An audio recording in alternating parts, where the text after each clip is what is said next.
Buck McCoy here, Buck McCoy's Hillbilly Garage, working on the rear brakes of a 3/4 ton Chevrolet truck with the leaf spring option, which this means that it have a Dana 60. So GMC was standard with leaf springs, and Chevrolet, it was an option to have the leaf springs in 67 to 72. So this truck here's got a pretty rare option. It's got the base model 3/4 ton with the bucket seat option, which is an A50 option. If we look at that SPID, A50 bucket seat. Yeah, but very rare to have a bucket seat option on a base model 3/4 ton truck, because base model 3/4 ton trucks were just old work trucks. You know, people didn't spend extra money to have bench seat or bucket seats in an old work truck. And this is actually still the original upholstery in this truck also, which is amazing. This is a low mileage truck. Was working on the brakes. Of course, the brake hose, wheel cylinders, this truck had set a long time. And so what we ran into here, I'm going to get down under the truck and let you look at something. We're going to point out some things you have to look out for when you're dealing with aftermarket. I purchased a wheel cylinder from LMC. It's supposed to be good for all 3/4 tons, 67 to 72. And what we have, if you'll notice, this truck had all the original brake lines on it.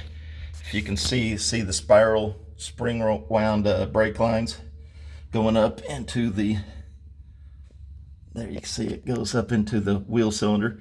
They enter from the back. So there's a left and right hand side. Both sides would enter from the back.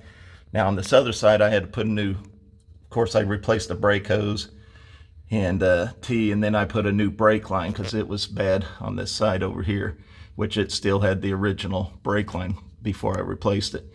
But it enters from the back. It's bent the same way around the back side of the leaf spring perch. Problem is, now when we go and look at this, okay, your bolt holes are at the top, and look which way, if it's mounted on the driver or passenger side, which would be the right side, the bleeder right here is not only below the entrance of the brake line, but it's actually pointed forward. So same. Now here's the factory one. This is what it should look like right here. Notice the bleeders should be on top. Your bolt holes are on the top side, and the brake line entrance should be to the back side. So when you're buying parts from these aftermarket places, you got to look at them. So I'm going to take this back, but I thought it'd be a good note that these manufacturers a lot of times don't get it right either, or their communication with whoever their vendors are, they're not getting it correct. That's absolutely not the right wheel cylinder, and it's very poorly designed, even having a bleeder below the brake line. So, and I don't know of any that have the bolt holes, mounting holes on these trucks on the bottom side. They're always on the top side. So anyway, just knowing that on the 3/4 ton trucks, they bolt on the top side. You can see the little recesses in the opening up there. Those are for the brake, the bolt holes that hold the wheel cylinder in, and that is on the top side. Your bolts go to the top side. So it mounts just like that. That's how it'd be mounted. And the brake line should come out through the rear. That's why the brake lines are all mounted, and all your clips are on the back side. It runs right around the back side. There's the factory bent line. Runs to the back side. See the factory clip on the back side right there.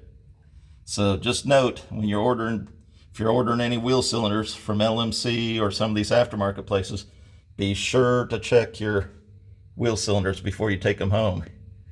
Or if you're mail ordering it in, then you'll have to just mail it back, I guess. Okay, this is Buck McCoy, Hillbilly Garage.